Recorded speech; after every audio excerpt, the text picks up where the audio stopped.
What if I told you that the tale of Rumpelstiltskin, the strange little man who spins straw into gold, isn't a fairy tale at all? What if it's the broken memory of something real, something ancient, something terrifying? This isn't just a bedtime story. It's a warning whispered through 4,000 years of fire, blood, and secrets too dangerous to speak aloud. Because long before Disney, before the Grimms, before castles and kings, there were blackened caves, smoky fires, and men who pulled glowing metal from the earth and whispered names no one dared repeat. These weren't just blacksmiths. To villagers, they were sorcerers. To kings, they were threats. To gods, they were competitors. And they all had one thing in common: they never gave their real names. And fast forward to today, and we're still haunted by one of them. A trickster who doesn't want gold. He doesn't want land. He wants your firstborn. And if you want to stop him, you have to speak his name. But why? Why does the name matter? And why does he want the child? The answers lie buried not in Germany, but in bones, ash, and broken altars from the Bronze Age. In 2016, researchers used evolutionary biology tools to trace the Rumpelstiltskin story across 40 cultures. They found it everywhere, from Siberia to India to the British Isles, and older than anyone imagined. The core structure is always the same: an impossible task, a magical helper, a terrible price, and a secret name. But to understand why that matters, we have to go back, way back, to the very birth of metal. Imagine it's 500 BCE. You're a farmer. You pray for rain. You fear the sun. You've never seen iron. One night, you hear hammering in the hills. And in the morning, a stranger walks into your village. He carries a blade sharper than stone. It glows faintly red. He wears a suit like war paint. He doesn't speak your language. And he asks for something. Your daughter, maybe your son. Would you call him human? Or would you whisper about demons, gods? What if the true magic in the Rumpelstiltskin story isn't the gold, the spinning, or even the child? What if it's the name? In the end, that's what breaks him. Not a sword, not a curse, just a whisper. Rumpelstiltskin. And he collapses, screams, vanishes. To modern ears, that seems quaint. But to ancient people, names were everything. They weren't labels. They were spells. In Egypt, pharaohs had multiple names: public names and secret names. The secret name was carved deep inside tombs, hidden from enemies. Because if you erased it, the pharaoh ceased to exist in the afterlife. In the Torah, God's real name is so sacred that Jews are forbidden to pronounce it. In Kabbalah, knowing a divine name means bending reality itself. And then there's Solomon, king, sage, sorcerer. In a strange mystical text called the Testament of Solomon, he receives a magic ring engraved with the seal of God. With it, he summons demons, one by one, and each time he asks them the same question: what is your name? Once he knows the name, he controls them, commands them, forces them to build the temple of God. That's the ancient logic. To name is to master. To speak the name of a spirit, a demon, a god, is to bind it.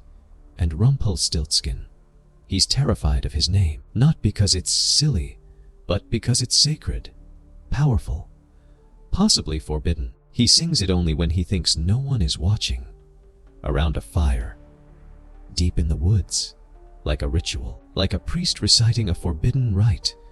And that's no coincidence, because in Indo-European mythology, divine beings don't speak like us. They chant, they rhyme, they sing in patterns we can't decipher. In Genesis, God creates the universe not with his hands, but with his voice. "Let there be light," he says, and there is light. In Egyptian myth, Ptah speaks the world into being. In Vedic tradition, sound itself is sacred. It is the divine source. So when the girl in the tale finally speaks the name, Rumpelstiltskin, she isn't just naming him, she's breaking the spell. She's reversing the power. Just like Solomon, just like the high priests of old, she learns the one word that can undo the impossible. But here's the twist. Rumpelstiltskin never explains why the name matters. He just panics, explodes, disappears, as if being known is death. Why a child? Why not gold land a throne? Why does the strange little man, in every version of this story, demand the same thing? The firstborn. He never says why. He just smiles, or sings, or watches with inhuman eyes. And maybe that silence is the loudest scream. You see, in the ancient world, there was one offering more sacred than all others. Not gold, not grain, but blood. The blood of the innocent. We see it in the story of Abraham, when God tests him by asking for his son, Isaac.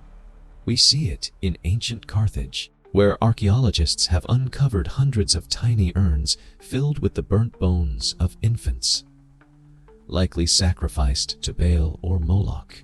The same patterns emerge in Ugarit, in Phoenicia, in the Bronze Age Levant. Always the same formula. Make the gods happy, give them what matters most. The firstborn child was more than a gift. It was a key, a sacrifice said to open the gates of heaven or hell. And who demanded it? Often the fire gods, the forge keepers, the beings who made tools of war and gifts for kings. Sound familiar?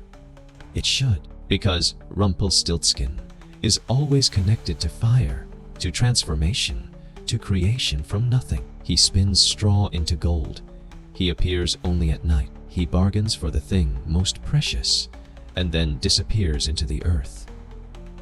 In some versions, he even stomps the ground and vanishes into a smoking hole. Does that sound like a man? Or something older? Scholars have suggested Rumpelstiltskin may be a faded memory of metalworker deities, like Hephaestus of Greece, Kothar, Kaisis of Ugarit, or the dwarves of Norse myth. These beings lived underground, worked with fire, spoke in riddles, and always demanded a price. In Norse stories, the gods needed gifts from these smiths, Thor's hammer, Odin's spear. But they never came for free. In some versions, the price was an eye, a soul, a child. And that brings us back to the girl in the tower, alone, desperate, making a deal she doesn't understand. Because that is the oldest part of the story. Not the spinning, not the gold, but the bargain. The moment where human desperation meets ancient power. We call it fairy tale, but our ancestors called it ritual. By now, the pattern is clear. Rumpelstiltskin is not merely a character. He is a vessel, a mythic echo of something the ancient world once feared and respected. He is small, but powerful. He speaks in riddles. He controls fate through spinning, an act tied to the goddesses of destiny in Greece, Scandinavia, and India. He doesn't want gold. He wants legacy, bloodline, future. And he can only be stopped by one thing: the truth of his name. Across ancient civilizations, there are stories of beings not quite human. Those who came from the sky or the earth, brought fire or metal, taught forbidden knowledge, and asked a terrible price.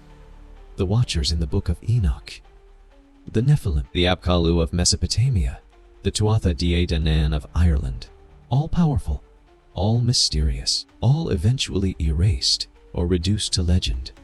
And in every tale, their names are secret. Some researchers now believe that Rumpelstiltskin could be a folk memory of these figures, a distorted echo passed down through lullabies and riddles too dangerous to speak of directly, a being who once walked among humans, offering gifts, demanding payment, and vanishing when his name was known. Maybe that's why the story survived, not to amuse children, but to warn us that power, true power, always comes with a name, and that if we forget it, we forget what we once faced. So the next time you hear Rumpelstiltskin's tale, don't laugh. Listen and ask yourself, was it ever really a fairy tale?